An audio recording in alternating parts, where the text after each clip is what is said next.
নমস্কার বন্ধুরা, আমিও বাঙালি রান্নাঘরে সবাইকে স্বাগত জানাচ্ছি। আবারও একটা রেসিপি আপনাদের মাঝখানে শেয়ার করতে চলেছি, সেটা হলো পাঙাশ মাছ ফ্রাই। তাহলে চলুন দেখে নেওয়া যাক আজকের রেসিপি। এখানে আমি এই যে বড় বড় সাইজের 2 পিস পাঙাশ মাছ নিয়েছি। এটা কিন্তু আপনারা পাতলাভাবে কেটে নিতে পারেন, তো আমি একটু মোটা করে কেটে নিয়েছি।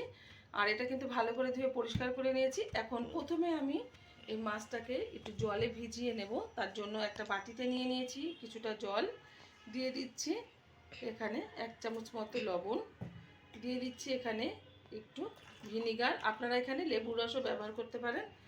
তো ভালোভাবে মিশিয়ে মাছগুলো 5 মিনিট মতো আমি এই জলে ভিজিয়ে রাখবো।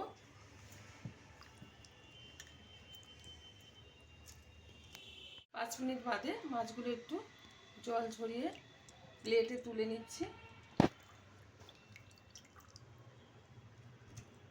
সাইডে রেখে দিচ্ছি। আর এখানে আমি একটা মশলা তৈরি করেছি। এখানে আদা, রসুন, ধনেপাতার কাঁচা লঙ্কা আমি মিক্সিতে পেস্ট করে নিয়েছি। এখন এই মশলাটা এই মাছের গায়ে মেখে নেব। তার জন্য মশলার মধ্যে দিয়ে দিচ্ছি পরিমাণ মতো লবণ, দিয়ে দিচ্ছি একটু হলুদ গুঁড়ো, ভালোভাবে মিশিয়ে নিচ্ছি মশলার সাথে। এখন আস্তে আস্তে করে মাছটা ধরে আমি মাখিয়ে নেব।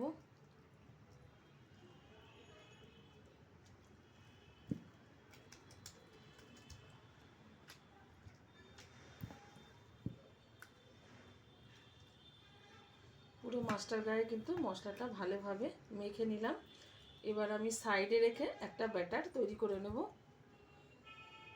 একটা বাটিতে কিছুটা জল নিয়ে নিয়েছি। এখন এর মধ্যে দিয়ে দেব কিছুটা পরিমাণে বেসন,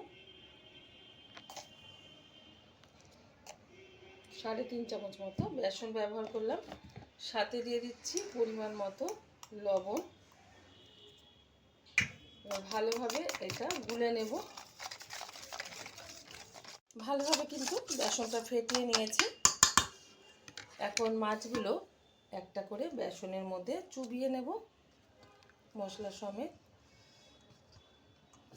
আর এখানে নিয়েছি ব্রেড গাম, এর মধ্যে আমি মাছটা সুন্দরভাবে কোটিং করে নেব। 4-5টা কোটিং করব।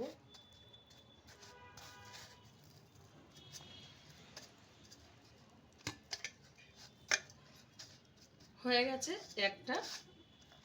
আর একটা দেখিয়ে দিচ্ছি, আবারও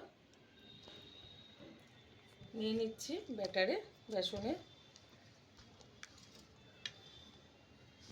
এইবার কোটিং করে নিচ্ছি।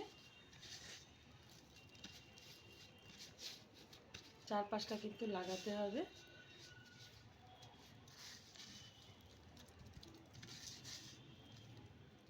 কোটিং করা কিন্তু হয়ে গেছে। এবার ফ্রাই করে নেব।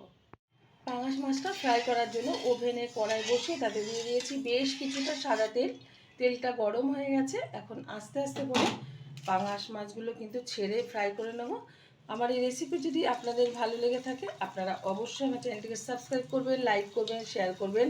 আর এরকমভাবে একবার পাঙাশ মাছ ফ্রাই করে খেয়ে দেখবেন। আশা করি চাটনির সাথে মানে সসের সাথে ভীষণ ভালো লাগবে, স্যালাডের সাথে। অনেকে কিন্তু সমুদ্র এলাকায় গেলে এরকম মাছ ফ্রাই খেয়ে থাকে, তো তারা অবশ্যই বাড়িতে আবার ট্রাই করবেন। ছোট থেকে বড় প্রত্যেকের ভীষণ ভীষণ ভালো লাগবে। আর এটা কিন্তু একটু সময় নিয়ে ভাজতে হবে, হালকা আছে, নাহলে কিন্তু উপরটা লাল হয়ে গেলে ভিতরটা কাঁচা থেকে যাবে। মাছগুলো একটু উল্টে দিচ্ছি।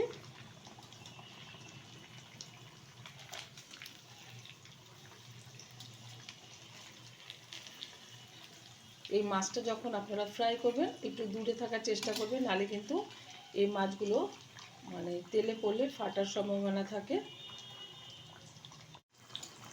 মাছগুলো কিন্তু আমার উল্টে পাল্টে ফ্রাই করা হয়ে গেছে।